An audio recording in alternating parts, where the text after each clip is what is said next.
Psychology کے مطابق اگر کوئی شخص روتا نہیں ہے تو وہ شخص اندرونی طور پر کمزور ہے۔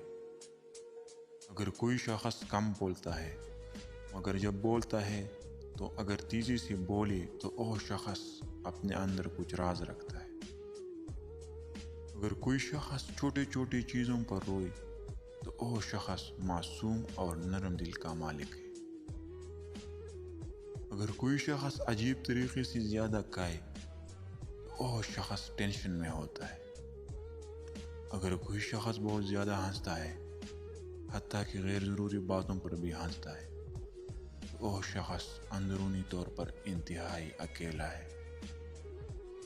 اگر کوئی شخص چھوٹے چھوٹے باتوں پر بھی غصہ کرے تو یقیناً اس شخص کو محبت کی ضرورت ہے۔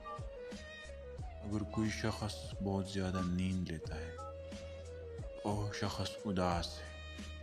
ناظرین، اگر ویڈیو اچھی لگی تو چینل کو سبسکرائب کریں، بیل آئیکن کو بھی دبائیں۔